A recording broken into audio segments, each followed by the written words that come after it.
흙을 파는 삽 끝에서 둔탁한 소리가 울렸습니다. 25년 동안 아무도 찾지 않았던 무덤. 그 무덤을 두 손으로 파헤치고 있었습니다. 이 안에 대체 뭐가?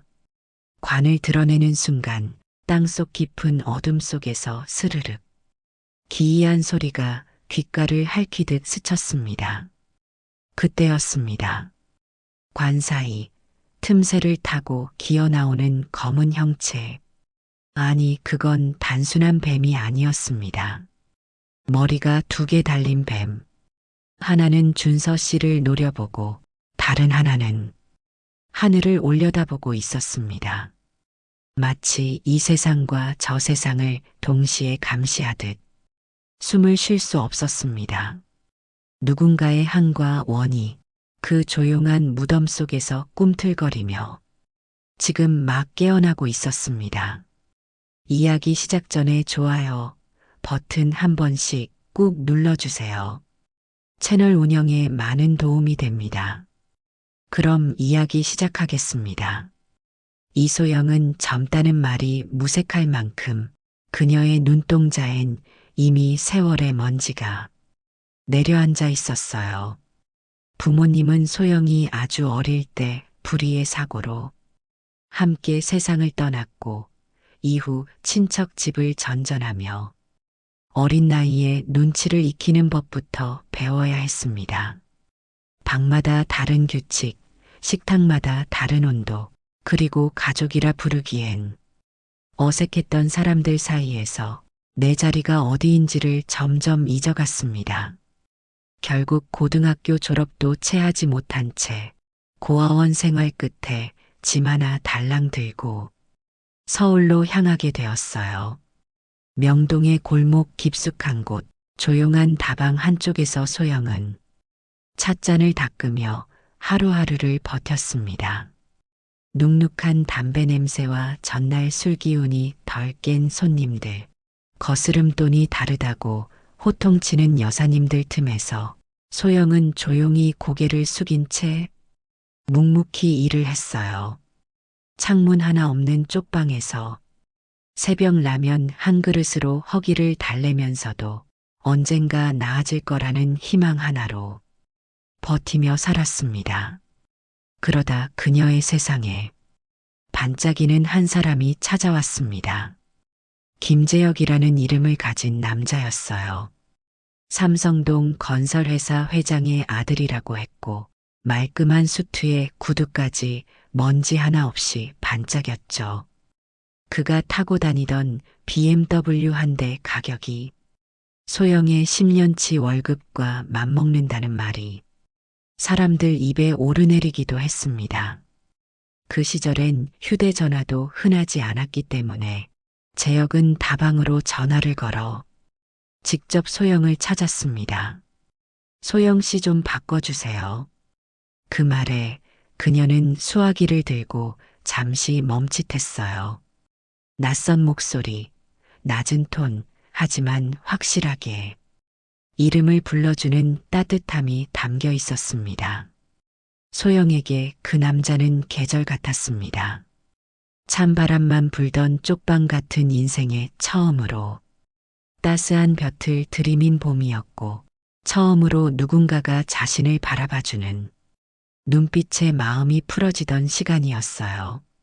늘 긴장으로 굳어있던 어깨가 재혁의 한마디에 툭 내려앉았고 처음에는 낯설게만 느껴졌던 관심이 곧 사랑이라는 착각으로 번지기 시작했습니다.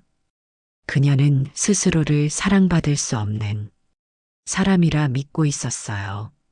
너무 많이 버려졌고 너무 오래 혼자였기 때문에 누군가의 진심 따위는 애초에 자신에게 올 리 없다고 생각하며 살아왔습니다.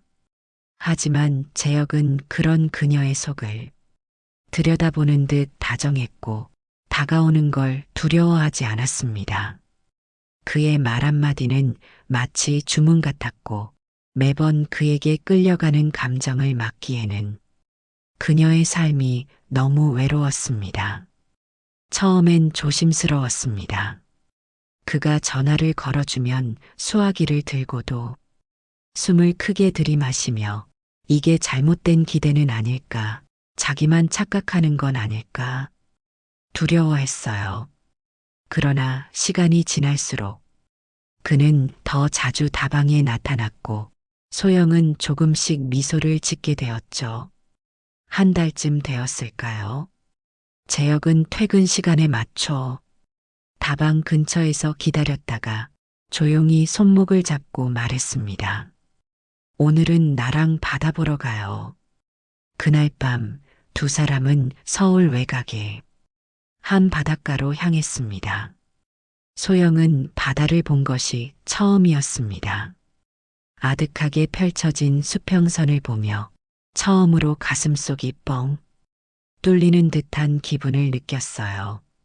모래 위에 발자국을 남기며 걸을 때 그는 장난스럽게 그녀의 손등에 입을 맞췄고 소영은 웃으면서도 눈물을 훔쳐야 했습니다. 기억에도 없는 부모의 손길, 그리워 본 적 없는 연인의 품, 그 모든 것들이 한꺼번에 몰려와 버렸거든요. 그날 이후 그녀의 일상은 달라졌습니다. 다방에서 일할 때도 얼굴에 생기가 돌았고 쪽방으로 돌아갈 때면 미리 들어와 있는 그의 문자 한 줄에 밤이 외롭지 않았어요. 비록 삐삐로 남긴 짧은 숫자들이었지만 천사라는 숫자 하나의 소영은 오래도록 웃을 수 있었습니다. 그렇게 매일이 설렘으로 채워질 수 있다는 사실이 놀라웠고 혼자인 줄 알았던 세상 속에서 누군가를 기다리는 마음이 생겼다는 것이 새삼 두려울 만큼 소중했어요. 다방에서 찻잔을 닦는 손끝에도 힘이 들어갔고 골목 끝 쪽방으로 돌아가는 발걸음에도 묘한 온기가 감돌았습니다. 그러다 뜻밖에도 어느 날 소영은 평소와는 다른 신호에 몸을 움켜쥐게 되었습니다. 처음에는 대수롭지 않게 넘겼지만 며칠째 계속된 메스꺼움과 몸살기 같은 감각이 낯설게 느껴졌어요. 혹시나 하는 마음으로 약국에서 조심스레 진단 키트를 구입했고 작은 쪽방 화장실에 찬 공기 속에서 한 줄, 그리고 이어진 또 한 줄을 확인했을 때 소영은 손등으로 입을 막은 채 그 자리에 주저앉고 말았습니다. 눈물이 났습니다. 무엇 때문인지 모를 눈물이 조용히 뺨을 타고 흘렀어요. 기쁨이었는지 두려움이었는지 아니면 사랑이라는 이름으로 포장된 현실의 무게 때문이었는지는 그녀 자신도 알 수 없었습니다. 그리고 며칠을 망설인 끝에 소영은 진심을 담아 조심스럽게 말했습니다. 나 임신했어요. 그 말이 입 밖으로 흘러나오는 순간 그동안 모른 척 해왔던 불안이 서서히 형태를 갖기 시작했습니다. 그가 지금까지 보여준 다정함이 과연 진심이었을까? 그 손길이, 그 눈빛이, 그 입술이 속삭인 말들이 모두 진실이었을까?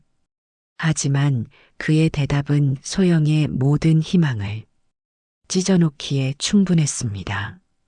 그의 입에서 나오는 말들을 정말 믿을 수 없었습니다. 속이려고 했던 건 아니야. 사정이 있어서 지금까지 말하지 못했는데 나 결혼했어. 그 한마디가 떨어지던 순간 세상의 소리가 사라진 것 같았습니다. 다방에서 울리던 컵소리도 틀어놓은 라디오도 창밖 차들이 오가는 소음도 모두 그 말 한 줄에 삼켜져 버렸어요. 그리고 재혁은 말을 이었습니다. 하지만 걱정하지 마. 아이만 낳아줘. 그러면 이혼하고 너와 결혼할게. 그는 마치 무거운 짐을 내려놓듯 담담하게 말했지만 소영의 내면은 이미 부서지고 있었습니다. 그동안 들었던 수많은 말들. 너밖에 없어. 넌 내 전부야. 항상 내 곁에 있을게. 그 말들 틈에 숨겨져 있던 거짓이 지금에서야 모습을 드러낸 것이었어요. 소영은 숨이 막혔습니다. 입을 떼려 해도 목에서 소리가 나오지 않았고 눈은 떨리고 입술은 바짝 말랐습니다. 가슴 한복판에서 벌겋게 달궈진 쇳덩이가 내려앉는 느낌이 들었어요. 분노도 슬픔도 충격도 너무 컸기 때문에 오히려 아무 말도 할 수 없었습니다. 그저 고개를 천천히 떨구며 손바닥으로 배를 감싸 안았습니다. 이미 그녀 안에는 생명이 자라고 있었습니다. 도망칠 수도 되돌릴 수도 없는 시간 속에 소영은 갇혀버린 것이었어요. 그날 밤 쪽방 안은 유난히 추웠습니다. 전기장판을 틀었는데도 이불은 싸늘했고 창밖으로 불어오던 봄바람은 유독 뼛속까지 스며드는 것만 같았어요. 소영은 무릎을 끌어안고 앉은 채 작게 불러보았습니다. 아가야 미안해. 엄마가 너무 어리석었어. 그녀는 아직 20대 중반의 여자였습니다. 그녀의 세상은 이미 무너졌지만 뱃속의 생명은 무너지지 않았습니다. 그래서 소영은 무너진 자리에서 다시 일어나야 했습니다. 그녀는 아무 말도 하지 않은 채 다음 날도 어김없이 다방으로 출근했습니다. 속이 비어가는 줄도 모른 채 찻잔을 닦으며 손님 앞에서 웃는 척을 했고 밤이면 돌아와 좁고 차가운 방에서 이불을 끌어안고 흐느꼈습니다.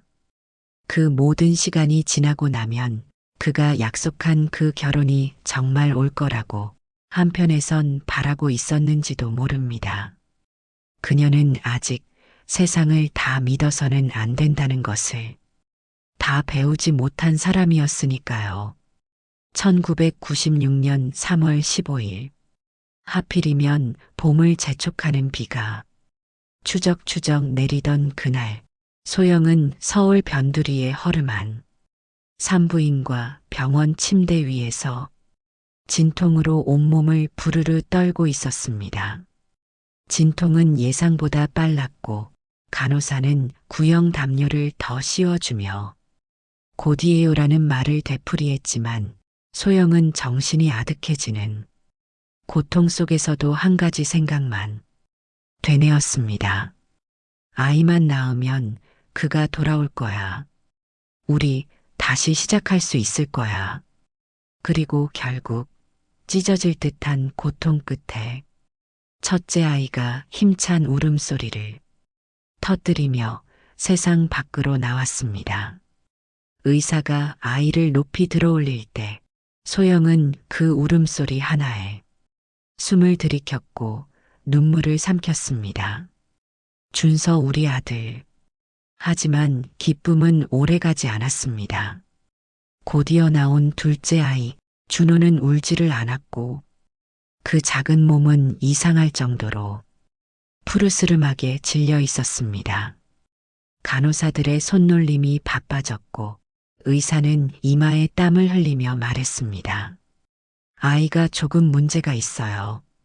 심장이 선천적으로 약한 편입니다. 의사는 조심스럽게 말을 골랐지만 그 말이 끝나자마자 소영의 뺨에서 피기가 사라졌습니다. 고개를 끄덕이려다 멈칫했고 입술은 말라붙은 채 벌어졌다가 닫혔어요. 그녀는 도무지 입을 떼지 못했습니다. 마치 심장이 약하다는 그 말이 아이에게 사형 선고처럼 들렸고 아이 수술비는 세상 어디에서도 구할 수 없는 벽처럼 느껴졌습니다. 90년대 중반 3천만 원은 명동에서 2년을 일해도 손에 쥐기 힘든 돈이었고 서울 외곽 다세대 주택 한 채 값과 맞먹는 액수였습니다. 소영은 그 말을 듣고 병실 창밖을 잠시 바라봤습니다. 도시의 먼 풍경이 흐릿하게 번져 있었고 그 풍경 너머로 자기 같은 사람은 결코 도달할 수 없는 세계가 선명하게 서 있었습니다. 그녀는 눈을 감은 채 베넷 저고리를 입힌 작은 아기의 얼굴을 떠올렸습니다. 푸르스름한 입술, 숨을 몰아쉬는 작고 가쁜 가슴, 그리고 자기 손가락을 겨우 잡아쥐던 그 여린 힘. 어떻게 이 아이를 살릴 수 있을까? 어떻게 이 조그만 생명을 이 무거운 세상으로부터 지켜낼 수 있을까? 소영의 생각은 그 자리에서 멈춰버렸습니다. 의사의 설명은 더 이어졌지만 그녀의 귀에는 아무것도 들리지 않았어요. 세상 모든 소리가 꺼진 듯 몸은 병실 침대에 있었지만 마음은 어둡고 깊은 우물 아래로 가라앉고 있었습니다. 그 우물 끝에서 누군가 손을 뻗어줄 수 있기를, 그 사람 재영만이라도 돌아와 주기를 소영은 바라고 또 바랐습니다. 며칠 후 태어난 소영은 가파른 골목길을 겨우 올라와 쪽방 안에 쌍둥이를 눕혀두고 있었습니다. 좁은 방 한쪽엔 병원에서 챙겨온 기저귀와 분유가 쌓여 있었고 다른 한쪽에는 아기 울음에 놀란 듯 떨리는 그녀의 손이 조심스럽게 이불을 여미고 있었어요. 준서는 제법 힘차게 울었고 젖병을 빨던 입술이 도톰해지며 생기가 돌았지만 준호는 기운 없이 눈만 껌뻑이며 천장을 바라보는 시간이 많았습니다. 소영은 두 아이를 번갈아 안고 다시 내려놓고 젖병을 데우고 토한 걸 닦으며 하루하루를 어떻게 버텨냈는지도 모르게 흘려보냈습니다. 그 와중에도 한 가닥 희망은 놓지 않았습니다. 재혁이 올 거야. 그 사람 말했잖아. 아이만 낳아주면 결혼하겠다고. 지금쯤이면 분명히 준비하고 있을 거야. 그러던 어느 날 오후 문을 두드리는 소리에 소영은 허둥지둥 문 앞으로 달려갔습니다. 초췌한 얼굴도 손에 묻은 기저귀 자국도 생각할 틈이 없었어요. 문을 여는 순간 문틈 사이로 보인 낯익은 실루엣에 그녀의 가슴이 철렁했습니다. 재혁 씨? 그는 말없이 고개를 끄덕였고 눈빛은 웃고 있지 않았습니다. 말없이 신발을 벗고 들어와 쪽방 안을 둘러보더니 아이들이 누워있는 이불 앞으로 성큼 다가갔어요. 소영은 무심코 그 뒤를 따라가며 마음속으로 되뇌었습니다. 이제 말할 거야. 드디어 이 사람 내 곁에 남을 거야. 그러나 재혁은 아무 말 없이 준서만 한참을 내려다봤습니다. 건강하게 팔다리를 움직이는 첫째를 보며 고개를 살짝 끄덕였고 준호 쪽으로는 단 한 번도 시선을 주지 않았습니다. 소영은 그 눈빛에서 이상한 냉기를 느꼈습니다. 익숙했던 따뜻함은 없었고 그 대신 어딘가 날카로운 판단을 내리고 있는 듯한 묘한 기색이 서려 있었어요. 잠시 후 그가 입을 열었습니다. 소영아, 난 건강한 아이 하나면 돼. 그 말이 너무 갑작스러워 소영은 그저 멍하니 바라보았습니다. 무슨 농담이라도 하는 줄 알았어요. 무슨 말이에요? 하지만 그의 표정은 단단히 굳어 있었습니다. 단 한치의 미안함도 흔들림도 없었어요. 아픈 아이까지 키울 생각은 없어. 이 건강한 아이 하나로 충분해. 그 말이 떨어지는 순간 소영의 얼굴은 하얗게 질려버렸습니다. 다리에 힘이 풀리는 것도 몰랐고 가슴 안쪽이 서서히 무너져 내리는 소리가 귀 안에서 웅웅 울리기 시작했어요. 그럼 준호는요? 이 아이도 당신 아들이에요. 소영의 목소리는 떨렸고 눈가에 눈물이 차오르는 것도 참지 못한 채 흘러내렸습니다. 한쪽 팔엔 아직도 체온이 남아있는 준호가 안겨 있었고 그 작은 숨결 하나하나가 간신히 붙들고 있는 그녀의 희망이었습니다. 하지만 재혁은 시선을 돌렸습니다. 그 눈빛에는 냉정함을 넘어선 불필요한 짐을 분리하겠다는 냉철한 판단이 담겨 있었어요. 소영아, 현실을 좀 보자. 그 애한테 우리가 해줄 수 있는 게 뭐가 있겠어? 넌 혼자서 애들을 키울 능력 없잖아. 하나는 내가 데려갈게. 준서만 있으면 돼. 그 순간 소영의 내면에서 무언가가 처절하게 무너졌습니다. 그동안 참아왔던 슬픔, 외로움, 기대, 사랑. 그 모든 감정이 한꺼번에 부서져 눈물과 함께 터져 나왔습니다. 그리고 그녀는 알게 되었습니다. 그의 약속은 처음부터 하나를 위한 것이었고 그 하나에는 모든 것이 조건부였다는 사실을요. 약속했잖아요. 이혼하고 나랑 결혼한다고 그렇게 말했잖아요. 소영의 목소리는 절박했고 가늘게 떨렸습니다. 눈물 범벅이 된 얼굴로 그는 외쳤지만 돌아온 건 단 한 줄기 연민조차 없는 무표정한 비웃음이었습니다. 재혁은 코웃음을 치며 고개를 돌렸습니다. 그런 말 내가 했나? 글쎄, 기억이 가물가물한데. 어차피 넌 그걸 증명할 수 없잖아. 누가 들은 것도 아니고 녹음이라도 해뒀어? 그 말에 소영은 입술을 덜덜 떨며 뒤로 물러섰습니다. 배신이 아니라 조롱이었습니다.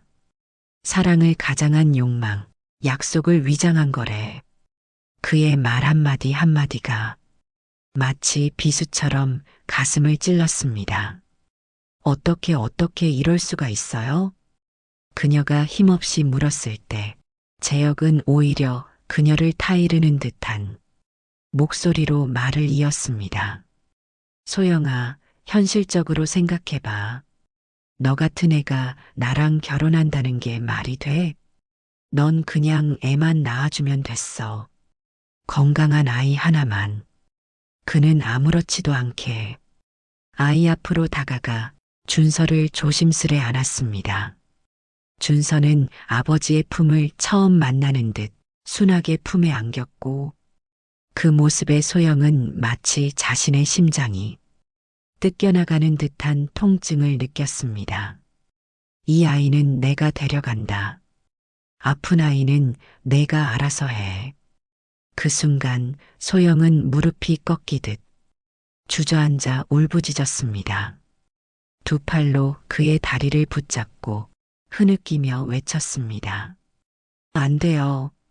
그럴 수 없어요.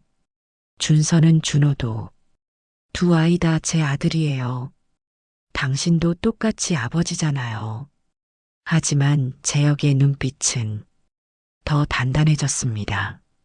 마치 철문을 닫아버리듯 감정의 출입구를 완전히 닫은 남자의 눈이었습니다. 그는 팔에 안긴 아이를 조정하듯 한 손으로 감싸 안고 차갑게 그녀를 밀어냈습니다. 지겹게 굴지 마. 이 돈 가져가. 그리고 앞으로 연락하지 마라. 그 말은 모욕이 아니라 심판이었고 그는 그 심판을 선언하듯 덜컥 방문을 열고 나갔습니다. 재혁 씨, 안 돼요. 제발 가지 마요. 준서. 소영은 그 자리에 무너져 내렸습니다. 계단을 내려가는 그의 발소리가 점점 멀어졌고 현관문이 쾅 하고 닫히는 소리에 그녀의 울음도 끊어질 듯 터져 나왔습니다. 방 안에는 산소호흡기에 가까운 숨을 내쉬는 준호와 바닥에 흩어진 젖병, 담요, 그리고 찢겨버린 약속의 잔해만이 남겨져 있었습니다. 그날 이후 소영은 아픈 준호와 단둘이 남겨졌습니다. 그리고 세상의 모든 문이 그녀에게 다시 닫히기 시작했습니다. 소영은 다시 울 시간이 없었습니다. 기댈 사람도 기대할 사람도 사라진 그날부터 그녀는 숨도 제대로 쉬지 못한 채 쉴 새 없이 몸을 움직였습니다. 재혁이 아이와 함께 떠나면서 남긴 몇 장의 지폐, 언뜻 보면 미안함의 흔적처럼 보였지만 그 금액은 마치 입막음을 위한 조롱처럼 느껴졌습니다. 병원비를 묻는 입에 마른 침 한 번 삼키고 꺼낸 금액이었을 겁니다. 그 돈으로는 아무것도 할 수 없었습니다. 응급수술을 논할 처지도 아니었고 기본 입원비조차 넉넉하지 않았어요. 그리고 그날부터 그녀는 사람이 아닌 기계처럼 움직였습니다. 낮에는 여전히 다방에서 찻잔을 닦았고 밤에는 공장 야간반에 뛰어들었습니다. 공장장에게 아기까지 데리고 오면 곤란하다는 소리를 수차례 들었지만 그녀는 묵묵히 준호를 포대기로 들쳐 업고 일했습니다.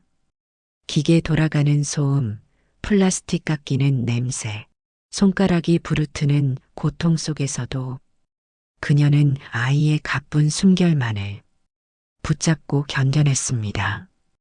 90년대 중반 일당 2만 원 남짓, 하루 세끼 밥값과 기저귀값만으로도 이미 벅찼고 심장 수술비 3천만 원이라는 숫자는 현실의 언덕이 아니라 절벽처럼 그녀 앞에 버티고 있었습니다. 소영은 수없이 전화를 걸었습니다. 전화박스 안에서 500원짜리 동전을 넣고 재혁이 일한다던 회사로 그가 자주 말했던 사무실 번호로 전화를 걸어댔어요. 그러나 돌아온 건 한결같은 대답뿐이었습니다. 그런 사람 없습니다. 직원 명단에 없습니다. 전화번호 확인하고 다시 걸어보세요. 의심은 절망으로 변했고 소영은 직접 그가 살던 아파트로 발걸음을 옮겼습니다.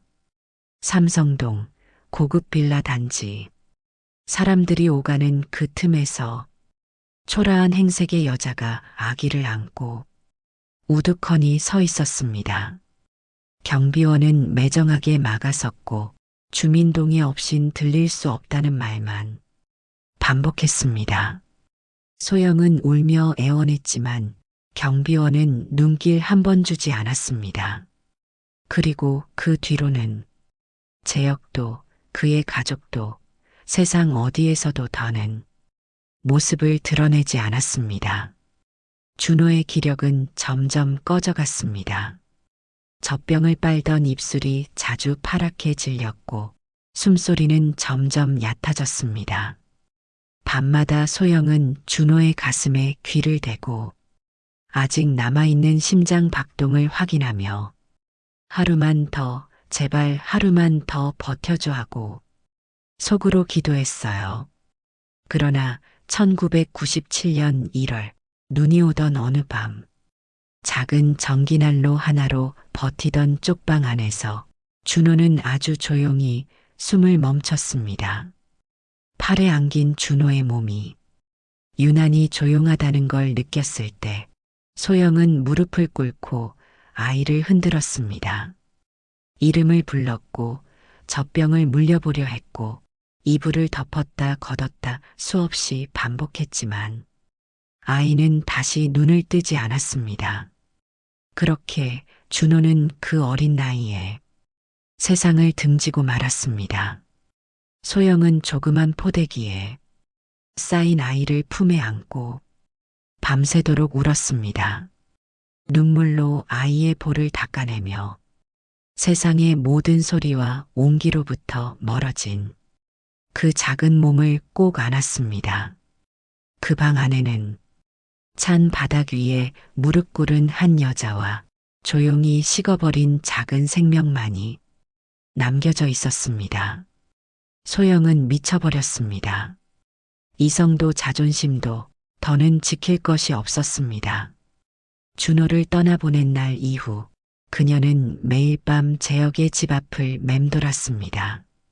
예전에 아이 안고 찾아가서 보인 소극적인 모습과는 너무나도 다른 모습이었습니다. 고급 빌라 단지의 검은 철문 앞에 앉아 땅을 치고 벽을 치고 목이 터지도록 울부짖었습니다. 내 아들 돌려줘. 준서 내놔. 내 아들, 내 준서 돌려달라고. 초췌한 얼굴, 찢어진 옷, 맨발에 가까운 슬리퍼. 그녀의 몰골은 점점 야위었고 비 맞은 머리카락은 얼굴에 붙은 채 끝내 그를 향해 간절히 외쳤습니다.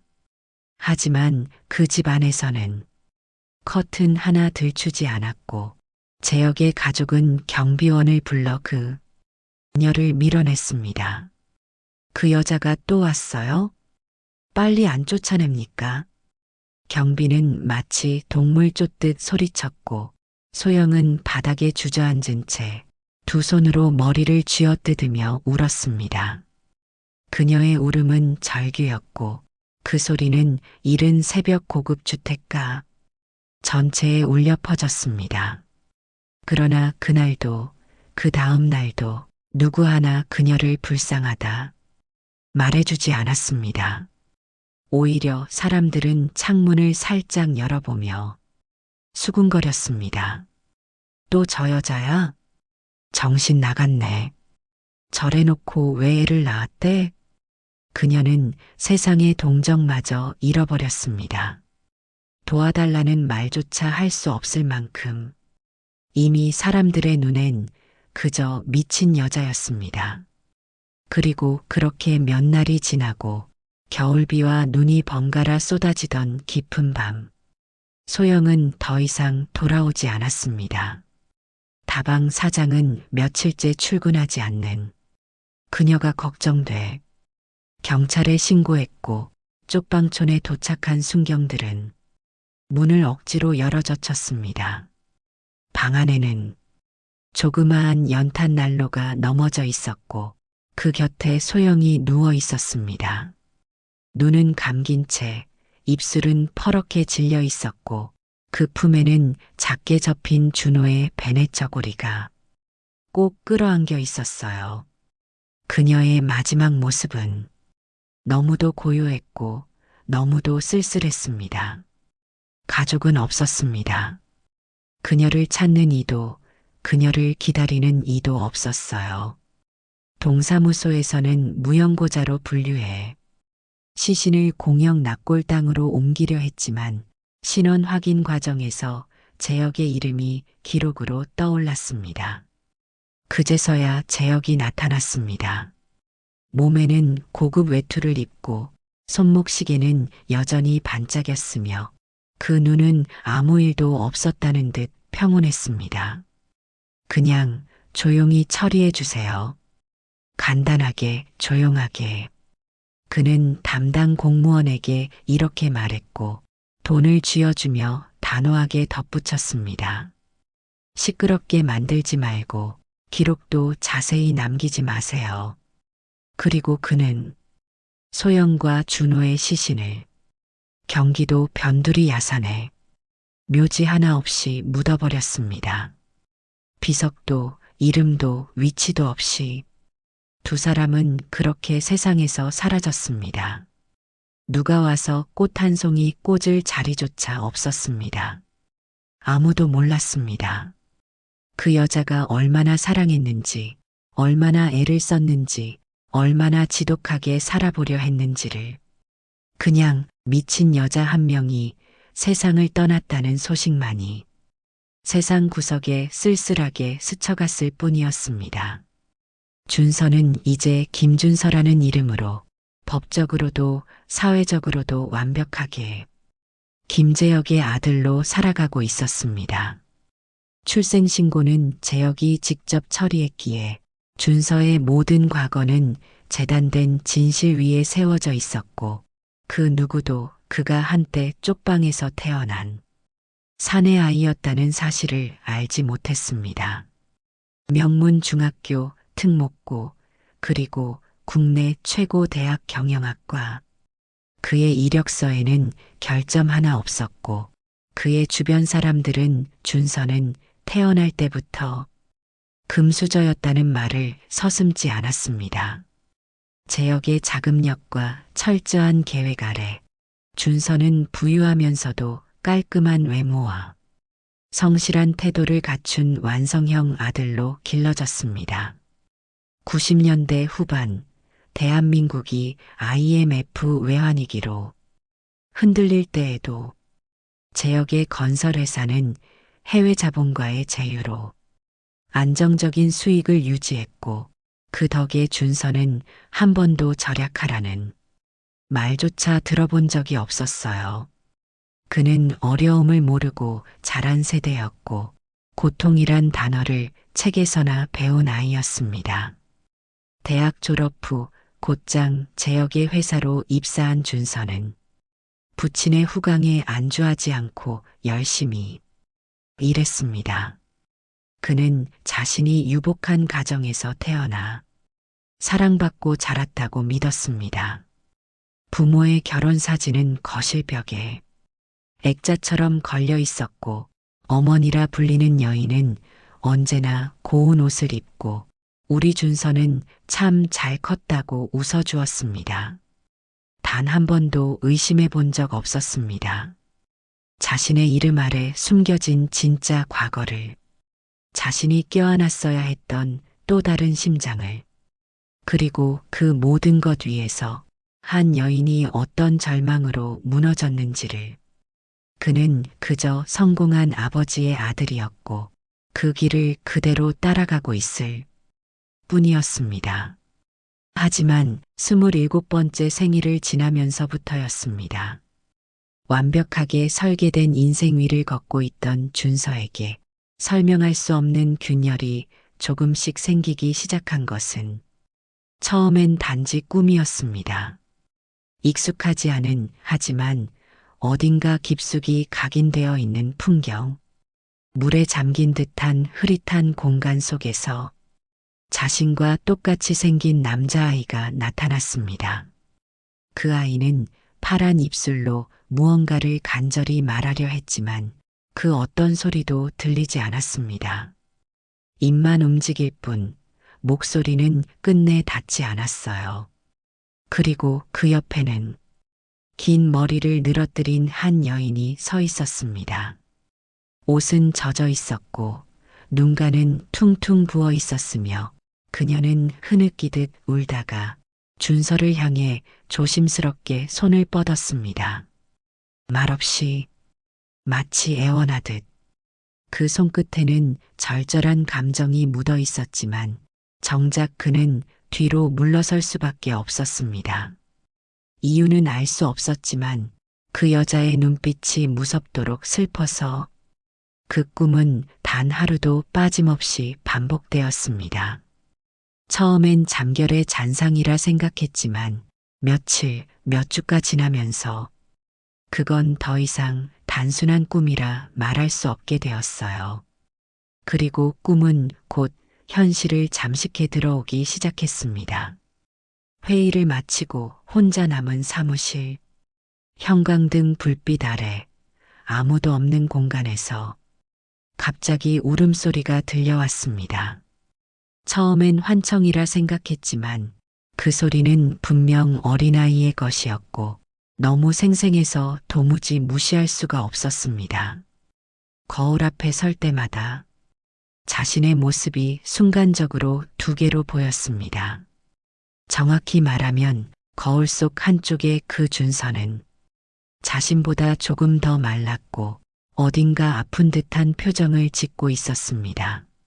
물을 마실 때마다 입안에서 묘한 흙냄새가 맴돌았고 이따금 가슴 한가운데가 쿡쿡 쑤셨습니다. 처음에는 피로 탓이라 여겼지만 결국 몇 차례나 심하게 쓰러졌고 병원에서는 원인을 찾지 못한 채 스트레스성 과호흡 혹은 공황 증상일 수도 있다는 말만 들었습니다. 준서의 상태는 날로 심각해졌습니다. 불면, 환청, 원인 불명의 흉통까지 이어지며 일상은 무너졌고 회사에서도 자리를 비우는 날이 늘었습니다. 주치의는 병명이 명확하지 않다고만 말했고 심리 상담을 받아보라는 권유에 재혁과 정미라는 당황한 기색을 감추지 못했습니다. 재혁은 이럴 리 없다는 듯 서류를 들여다보며 고개를 저었고 정미라는 안색도 날로 어두워졌습니다. 그러던 와중에 문제가 된 건 그들 가족과 오랜 세월 함께한 한 사람이었습니다. 박순자.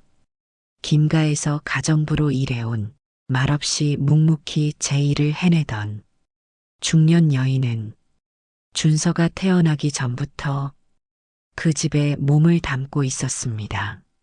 하지만 단순히 오래 머물렀다는 말로는 그녀가 그 집에서 차지하던 의미를 설명할 수 없었습니다. 준서의 유년기 거의 모든 장면에는 순자 아주머니가 함께했습니다. 새벽같이 일어나 이유식을 데워 먹였고 밤중에 열이 날 때는 이마에 찬 수건을 올려가며 한밤을 꼬박 지새우기도 했습니다. 재혁과 정미란이 바쁜 일정으로 집을 자주 비웠기에 준서 곁을 진짜로 지킨 건 항상 순자 아주머니였습니다. 기저귀를 갈고 첫걸음을 뗄 때 두 팔을 벌려 안아줬으며 어린 준서가 넘어져 울음을 터뜨릴 땐 그 누구보다 먼저 달려와 품에 안고 등을 다독였습니다. 준서의 몸에 열꽃이 돋던 날 병원에서 밤을 새며 아이를 안고 기도하던 사람도 유치원 발표회 때 가장 앞줄에서 눈물 글썽이며 박수 쳐주던 사람도 그녀였습니다. 엄마라는 이름으로 준서를 길렀던 정미란보다도 준서의 마음을 먼저 읽고 준서의 감정을 더 자주 안아줬던 건 언제나 순자 아주머니였습니다. 준서 또한 어린 시절엔 엄마와 아주머니를 헷갈려 부를 만큼 그녀에게 깊이 의지했고 밤잠에 울다가도 그녀의 손등만 스치면 금세 잠이 들 정도였어요. 그렇게 순자 아주머니는 준서의 인생 전체를 꿰고 있는 유일한 증인이자 어쩌면 그 어떤 가족보다 더 가족 같았던 사람이었습니다. 그리고 그 누구보다 준서의 진짜 과거를 모두 보고 기억하고 있는 산증인이기도 했습니다. 박순자 아주머니는 그날은 늘 하던 대로 거실 바닥을 닦고 있었습니다. 물걸레에 정성스럽게 비눗물을 적셔 손으로 꽉 짜내고 한 줄 한 줄 구석까지 정돈하듯 밀어내는 모습은 그녀가 몇십 년간 해온 노동의 방식 그대로였어요. 그런데 그때 복도에서 정미란의 목소리가 들려왔습니다. 아주머니, 혹시 내 반지 못 보셨어요? 정미란은 평소답지 않게 날이 서 있었습니다. 손끝은 파르르 떨렸고 목소리엔 짜증이 섞여 있었어요. 그녀는 손가락을 번갈아 가리키며 말했습니다. 내가 어제 분명히 드레스룸에 뒀던 반지인데 오늘 아침부터 아무리 찾아도 안 보여요. 그거 3캘럿 다이아 반지인 거 아시죠? 예전에 남편이 외국 출장 가서 사온 거예요. 박순자는 걸레를 내려놓고 손을 털며 고개를 저었습니다. 못 봤어요, 여사님. 어제도 드레스룸은 제가 손 안 댔고 청소는 거실까지만 했어요. 정미라는 아무 말 없이 박순자를 바라보다 입꼬리를 비틀며 중얼거렸습니다. 가져가 놓고 안 가져갔다고 말씀하시는 거 아니에요? 저번에 제 손에 껴진 반지 보고 이쁘다고 말한 거 기억나죠? 그 반지가 없어졌어요. 아, 어딨어 진짜. 이래서 집안에도 CCTV를 다 달아야 한다니까. 세상에 믿을 사람 하나 없어. 그 말은 칼날보다 날카로웠습니다. 원래 성격이 좀 괴팍했던 그녀는 오늘따라 예민해 보였습니다. 박순자의 등 뒤에 비수 꽂듯 쑤셔 넣는 말이었어요. 박순자는 순간 얼어붙었습니다. 가슴속에서 뭔가 무너져 내렸고 그녀는 조용히 바닥만 바라본 채 말을 잇지 못했습니다. 그 일이 있고 사흘 뒤 정미라는 다용도실 안쪽 구석 남편의 오래된 양복 상자 안에서 문제의 반지를 발견했습니다. 그녀가 드레스룸 정리 중 무심코 옮겨둔 것이었어요. 하지만 그녀는 아무 말도 하지 않았습니다. 사과는커녕 마치 없던 일인 듯 넘어갔고 대신 박순자를 바라보며 이렇게 말했습니다. 그러니까 청소를 할 때 내게 어디 치운다고 미리 말해두면 이런 일이 없잖아요. 저희 집에서 하루 이틀 일하셨어요? 아마추어처럼 왜 그러실까? 그 말은 차라리 혀로 밀어내는 모욕이었습니다. 반지를 되찾은 순간조차 그녀는 잘못했다는 말 한마디를 하지 않았습니다. 박순자는 두 손을 가지런히 모으고 작게 숨을 들이쉬었습니다. 말없이 고개를 숙였지만 그 눈은 붉게 충혈돼 있었어요. 그날 밤 그녀는 조용히 자신의 방을 정리했습니다. 그리고 다음 날 새벽 누구보다 먼저 일어나 한 번도 빠지지 않던 주방 불을 켜지 않은 채 그 집을 떠났습니다. 식탁 위엔 자필로 남긴 메모가 하나 놓여 있었어요. 그동안 감사했습니다. 더 이상 이 집에는 제가 필요 없는 것 같습니다. 그녀는 돌아보지 않았습니다.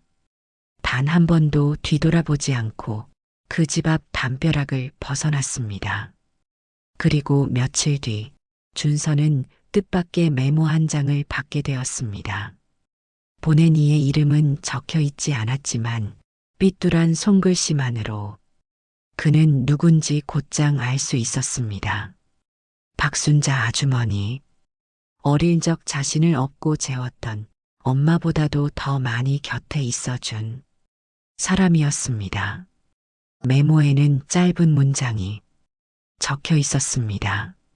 나중에 꼭 한번 만나자. 내가 알아야 할 이야기가 있어. 며칠 뒤 서울 변두리의 한적한 찻집. 햇살이 닿지 않는 구석에 앉아 있던 박순자 할머니는 주름진 손을 무릎 위에 모은 채 조용히 준서를 기다리고 있었습니다. 준서가 들어서자 그녀는 오랜만에 아이를 보는 듯 잠시 그 얼굴을 바라보다가 이내 표정을 거두고 입을 열었습니다. 요즘 내 얼굴이 숨 쉬는 것도 힘겨워 보이고 눈빛이 자꾸 멍하고 그녀는 작게 한숨을 내쉬며 고개를 숙였습니다. 더 늦기 전에 이 얘긴 너한테 해야 할 것 같아서 사실 나는 오래전부터 알고 있었어. 준서는 눈을 가늘게 떴습니다. 무엇을 알고 있었다는 말일까? 박순자는 고개를 들고 또렷하게 말했습니다. 내가 누군지, 그리고 너한테 어떤 일이 있었는지. 준서의 손이 미세하게 떨렸습니다. 그리곤 그녀의 입에서 오래전 기억 속 장면들이 쏟아졌습니다. 그날이었어. 박순자 아주머니는 찻잔도 손대지 않은 채 두 손을 무릎 위에 얹은 채 말했습니다. 그 여자, 이소영이라는 여자가 직접 집에 찾아왔었어. 애 둘을 안고 서 있었어. 얼굴은 잿빛이었고 발은 맨발이더라. 그런데도 울지 않았어. 그저 문 앞에서 조용히 약속 지키러 왔다고 말하더라. 준서는 숨을 들이마신 채 그대로 멈췄습니다. 박순자는 눈을 감고 기억을 떠올렸습니다. 여사님이 먼저 문을 열었는데 그 여자의 얼굴을 보자마자 질색을 했어. 여긴 어떻게 알고 왔냐? 지금 이런 식으로 찾아오면 무슨 꼴이 되냐며 한참을 소리치더라. 근데 그 여잔 아무 말 없이 아기부터 먼저 보여줬어.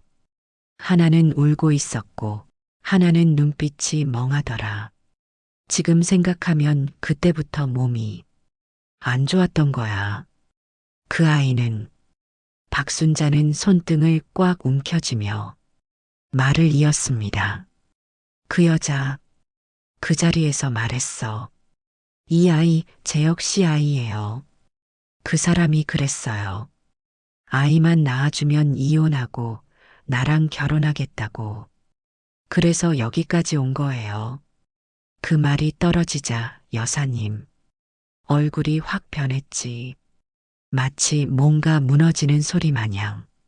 근데 그 순간에도 그 여잔 두 아이를 품에 안고 무릎을 꿇었어. 그 약속 지켜달라고.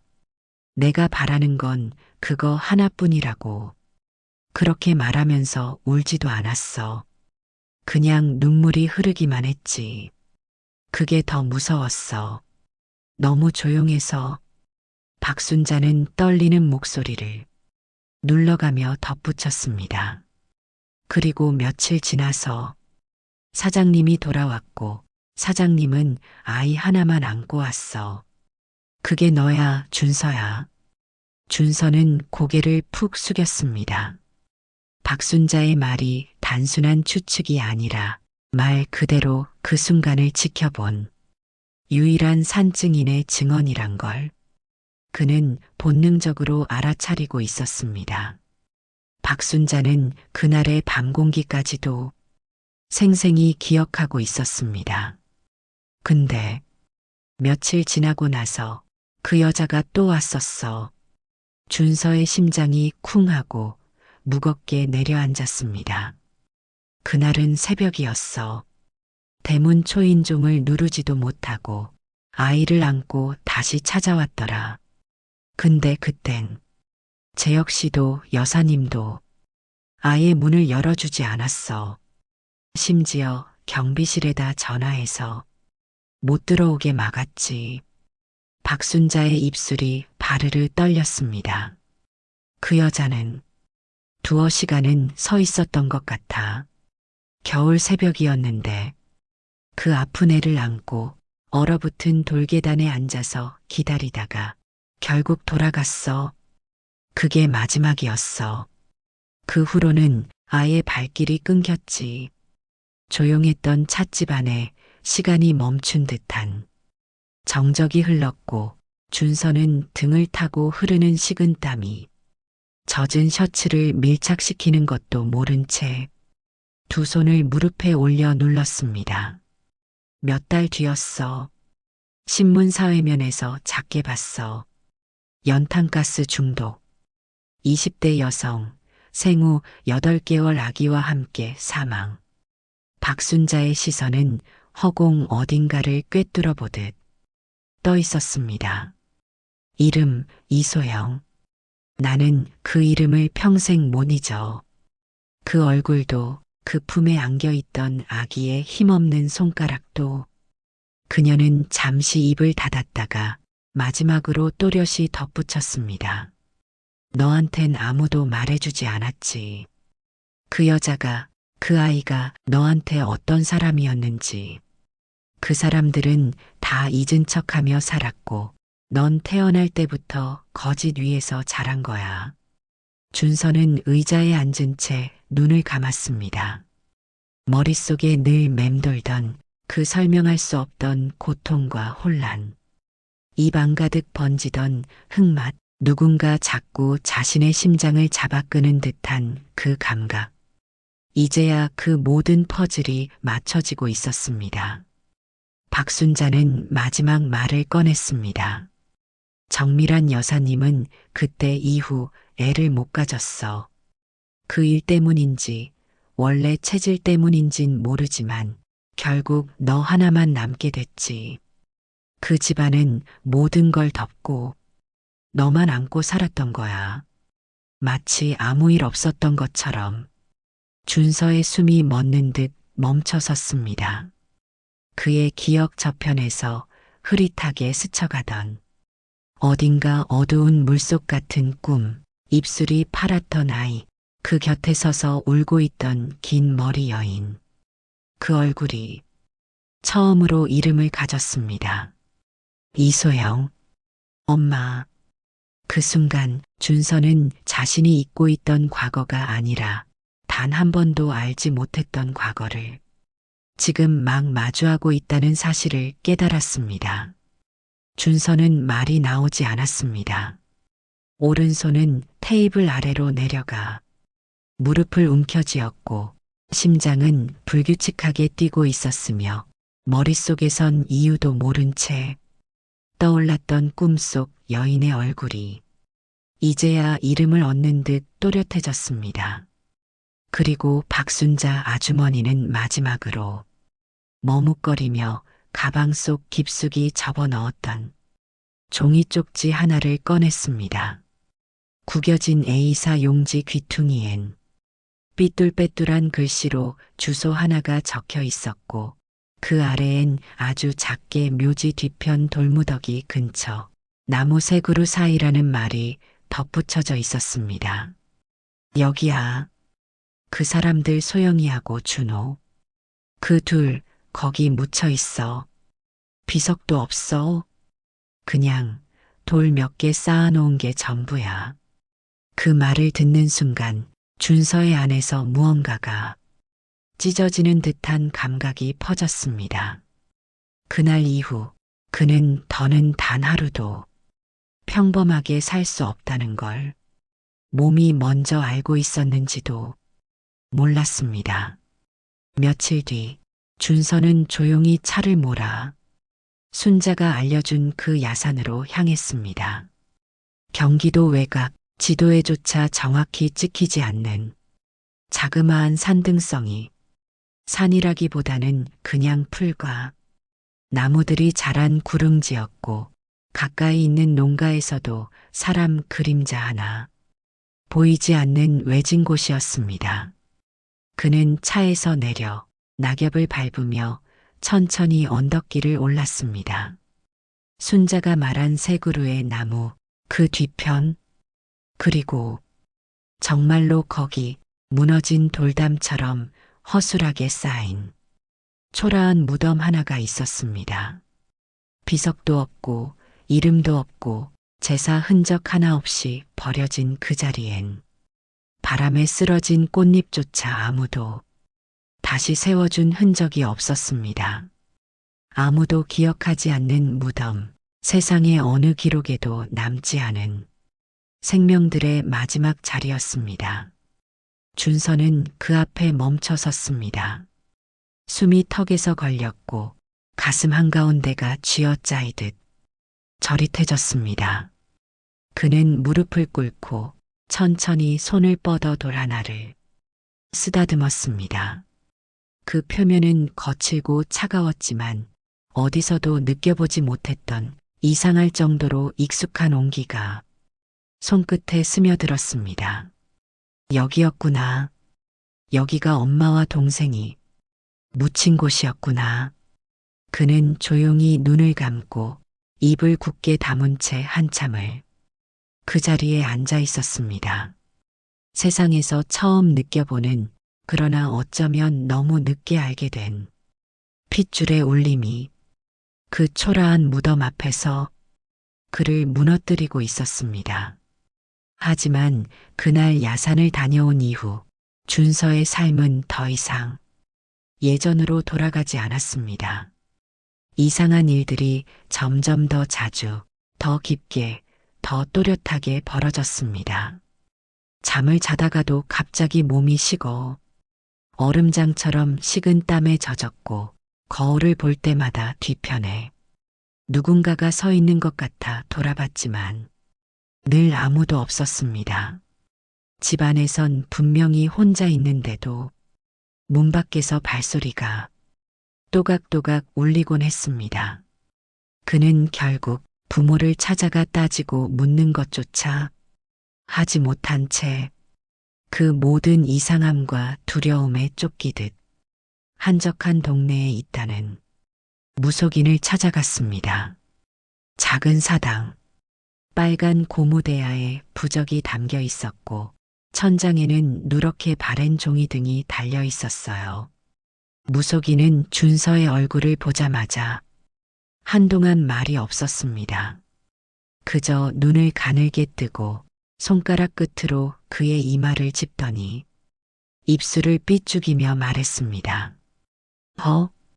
이 사람 피가 엉켰구먼.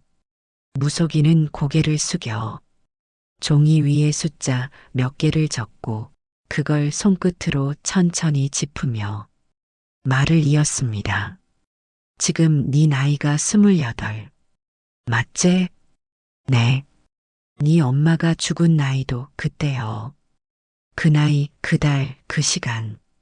혈맥이 겹치고 원한이 서린 기운이 네 속을 뒤덮는 기운이야. 이건 혼이 혼을 부르는 거야. 그 영혼이 너한테만 얹혀 피부치한테만 붙는 기운이거든. 무속인은 뒷짐을 지고 천천히 걸음을 옮기며 계속 말했습니다. 그 여자는 원망이 아니었어. 애달픔이야. 죽을 때도 애를 안고 죽은 사람은 원기가 되는 게 아니라 그냥 묻히는 거야. 아무도 부르지 않으면 평생을 무덤 속에서 앓고 울고 그 피부치가 자기 이름 한번 불러줄 날만 기다리는 거라고. 준서는 입을 열지 못한 채 앉아 있었고 무속인은 그의 얼굴을 보며 마지막으로 말했습니다. 어머니와 동생의 한이 너무 깊어. 특히 그 어머니는 가족도 없이 의지할 곳도 없이 혼자 죽었잖아. 그 원한이 하늘을 찌르고 있어. 동생도 마찬가지야. 태어나자마자 버려져서 엄마 품에서 죽었으니까. 지금 당장 제대로 된 장례를 치르고 넋을 달래줘. 준서는 무속인의 집을 나서며 한동안 말을 잇지 못했습니다. 대낮인데도 세상이 어스름하게 느껴졌고 귓가에선 아까 그 무속인의 말이 자꾸 맴돌았습니다. 그 자린 애비 없는 영가들만 울다 가는 데야. 혼이 눕질 않아. 매일같이 누군가 오기만을 기다리는 거야. 가슴 안쪽이 뻑뻑해지는 듯 했습니다. 무거운 돌덩이를 삼킨 것처럼 호흡이 깊어지지 않았습니다. 어떻게 지금까지 이걸 모른 척하고 산 거지. 혼잣말처럼 중얼였지만 그 속엔 울음이 배어 있었습니다. 차 안에서 멍하니 하늘을 보며 시동을 켠 준서는 후방 거울에 비친 자신의 얼굴을 보곤 순간 움찔했습니다. 어딘가 모르게 낯설었습니다. 눈빛이 어둡고 깊었으며 왠지 모르게 아주 오래전부터 이 얼굴을 알고 있었던 것 같았습니다. 그날 밤 준서는 결심했습니다. 더는 미루지 말자. 자신이 누구인지 그들에게 어떤 삶이 주어졌는지를 마지막까지 직접 확인하자. 며칠 후 조용히 준비를 마친 준서는 가족들 몰래 이장 작업을 시작했습니다. 이른 새벽 그 야산을 다시 찾았을 때 안개가 얇게 깔려 있었고 이슬에 젖은 돌무더기 위로 새들이 날아올랐습니다. 삽을 든 인부들이 조심스럽게 흙을 걷어내자 낡은 관 하나가 드러났습니다. 그리고 그 옆에 너무나 작은 관이 하나 마치 그 품에 안기듯 기대어 있었습니다. 그 모습을 본 순간 준서의 두 다리가 풀렸습니다. 그는 무릎을 꿇고 땅을 바라보며 속으로 외쳤습니다. 미안해. 이제야 왔어. 너무 늦었지. 정말 미안해. 하지만 그 다음 순간 누군가가 움직입니다. 하고 소리쳤고 모든 시선이 흙더미 아래로 향했습니다. 그곳에서 땅을 가르며 한 줄기 검은 물결이 솟구쳤습니다. 머리가 두 개인 검은 뱀. 그 괴이한 존재는 작은 관과 큰 관 사이에서 서서히 기어 나왔습니다. 하나는 준서를 똑바로 바라보았고 다른 하나는 고개를 치켜들어 잔뜩 흐린 하늘을 향해 하염없이 올려다보았습니다. 주변은 숨소리조차 들리지 않을 만큼 정적에 휩싸였습니다. 그 뱀의 두 눈은 언뜻 보기엔 서로 다른 존재를 보는 듯 했지만 준서는 직감했습니다. 그 둘은 하나는 자신을 향한 어미의 혼, 다른 하나는 하늘에 묻힌 아이의 울음이라는 것을. 그렇게 그 머리가 두 개 달린 뱀은 바위 사이로 사라졌고 준서는 어머니와 동생을 공원묘지에 이장해 주었습니다. 그리고 그는 자신의 어머니와 동생을 위한 복수를 다짐했죠. 준서는 책상 앞에 앉아 오래도록 가만히 펜을 들고 있었습니다. 머릿속엔 하나의 문장이 맴돌았습니다. 그날 문 앞에 서 있었던 여자. 그 문장이 책의 제목이 되었습니다. 그 문장이 복수의 시작이 되었습니다. 며칠 후 준서는 박순자와 함께 사무실 안회의 테이블에 자료들을 펼쳤습니다.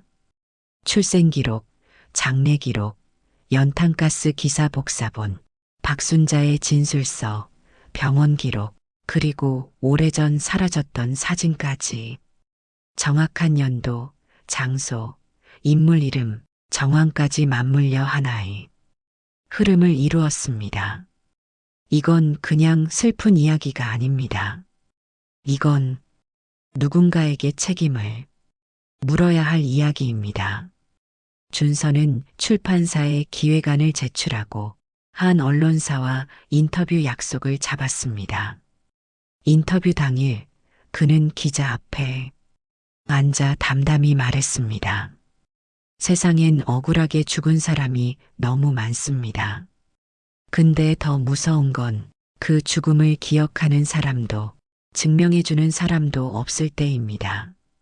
저는 제 어머니의 이름을 기록하고 싶었습니다.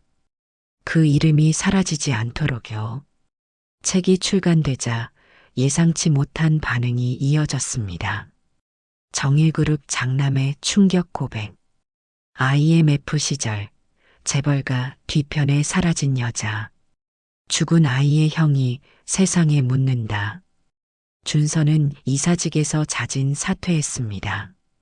그리고 내부 고발자 보호제도를 이용해 회사 감사팀에 고발장을 정식 제출했습니다. 그 안엔 정밀한 명의의 부동산 증여, 세부 자료와 특정 계열사를 이용한 비자금 조성 흐름이 담겨 있었습니다.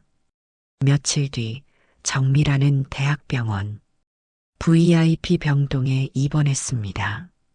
뉴스에서 그녀는 두 아이를 안고 대문 앞에 섰다라는 책 제목과 그 책을 자신의 아들이 썼다는 사실에 가슴을 움켜쥔 채 거실 바닥에 쓰러졌다고 했습니다. 재혁은 기자들을 피해 조용히 입원시켰지만 며칠 지나자마자 정미라는 병실을 지키고 있는 간병인에게 물었습니다. 준서 지금 어디야? 걔는 여기 안 와? 나 좀 보게 해줘. 그렇게 병실의 커튼이 조용히 걷히고 준서가 무표정한 얼굴로 문 안쪽으로 들어섰습니다. 그는 아무 말 없이 침대 옆 의자에 앉았습니다. 정미라는 한참 그 얼굴을 바라보다가 이내 얼굴을 찌푸리며 떨리는 목소리로 말을 꺼냈습니다. 너 어떻게 그걸 책으로 써? 내가 너 어떻게 키웠는데? 내가 언제 새엄마처럼 군 적 있었어? 넌 몰랐잖아. 박순자, 그 여자 아니었으면. 그녀의 목소리는 병실 벽을 때리듯 날카로웠고 피가 맺힌 눈동자는 고통을 이기지 못한 채 떨리고 있었습니다. 준서는 가만히 그녀를 바라보다가 조용히 입을 열었습니다. 그래요. 몰랐어요. 엄마가 그런 사람이었는지는 정말 몰랐어요. 그 말에 정미라는 이성을 놓은 듯 다시 소리쳤습니다.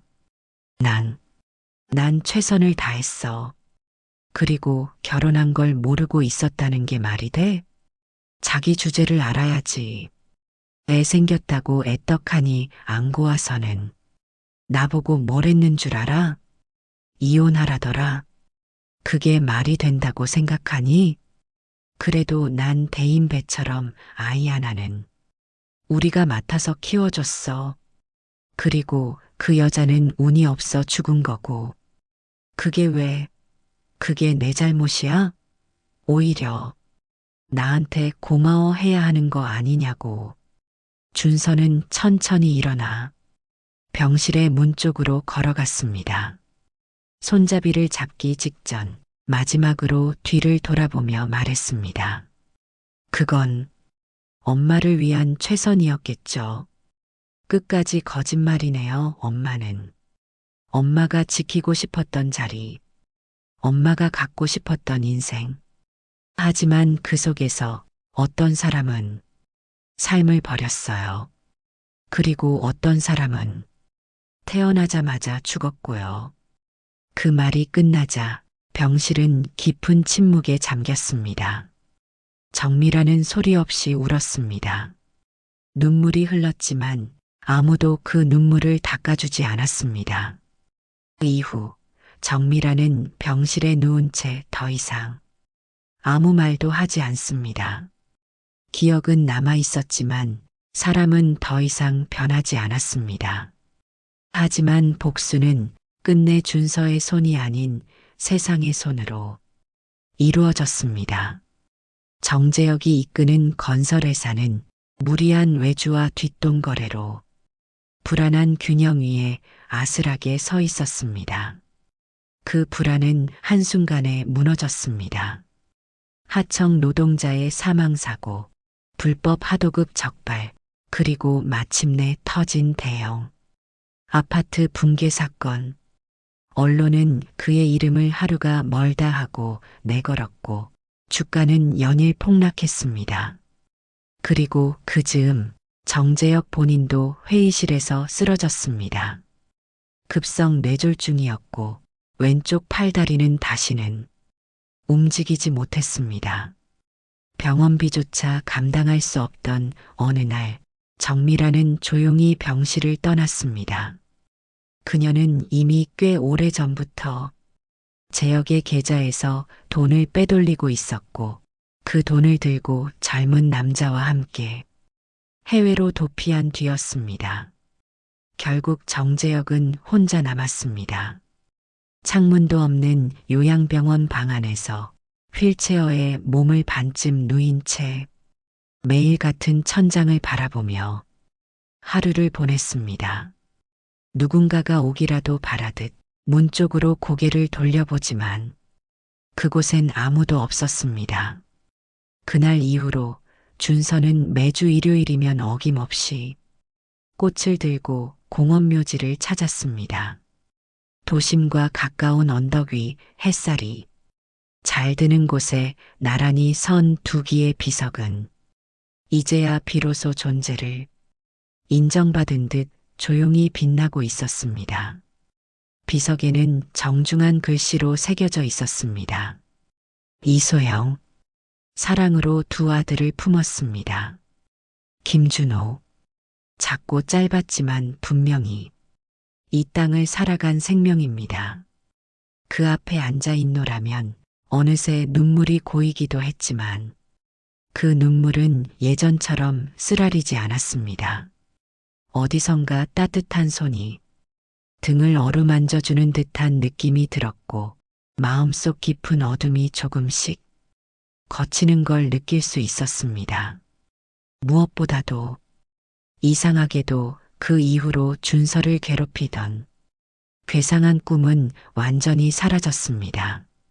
더 이상 울부짖는 아기, 파란 입술의 아이, 어두운 방에서 뿌연 시선으로 자신을 보던 여인은 나타나지 않았습니다. 그 대신 정말 오랜만에 준서는 포근한 꿈을 꾸기 시작했습니다. 이소영. 그 여인은 꿈속에서 항상 따뜻한 미소를 지으며 말없이 다가왔고 준서가 가까이 다가가면 살포시 안아주었습니다. 그 품은 어릴 적 기억나지 않던 어머니의 품보다 더 따뜻했고 한없이 아늑했습니다. 그리고 옆에는 준호가 있었습니다. 예전 사진 속에서 흐릿한 눈빛으로 보이던 아이가 아니라 생기가 돌고 생글생글 웃으며 잔디밭을 뛰어다니고 있었습니다. 준서는 그 아이와 함께 달리고 웃고 손을 잡고 걷기도 했습니다. 꿈속에서도 그는 확실히 느낄 수 있었습니다. 아, 나 이제야 제대로 만났구나. 이 사람들 내 진짜 가족이었구나. 그렇게 준서는 숨겨졌던 진실을 밝혀냈고 돌아오지 못한 시간을 뒤늦게나마 품었습니다. 그가 진짜 자신을 받아들이기까지 걸린 시간은 길었지만 그 끝은 따뜻한 평화였습니다. 한때는 아버지라 불렸던 남자였습니다. 하지만 그가 지운 것은 한 아이의 이름이었고 짓밟은 것은 한 사람의 삶이었습니다. 그에게 줄 수 있는 마지막 감정은 연민도 분노도 아닌 무관심뿐이었습니다. 준서는 그 빈자리에 박순자 아주머니를 모시게 되었습니다. 된장국 하나에도 정성을 다하시고 가끔은 잔소리도 하시는 그분이 지금은 가족이라 불릴 수 있는 소중한 존재가 되었습니다. 그 모든 순간이 준서 씨에겐 따뜻하고 감사한 일상이었습니다. 이제 그는 혼자가 아니었습니다. 어머니 이소영과 동생 준호는 그의 마음속에서 여전히 함께하고 있었고 곁에는 진짜 내 편이라 부를 수 있는 사람이 생겼습니다. 세상은 한때 완전히 무너진 듯 보였지만 그 잿더미 위에서도 사람은 다시 일어설 수 있었습니다. 준서는 이제 누구의 그림자도 아닌 이준서라는 본래의 이름으로 진짜 사람답게 살아가고 있습니다. 오늘의 이야기였습니다. 이야기가 마음에 와 닿으셨다면 구독과 좋아요 버튼 꾹 눌러주세요. 또 다른 이야기로 찾아뵙겠습니다. 감사합니다.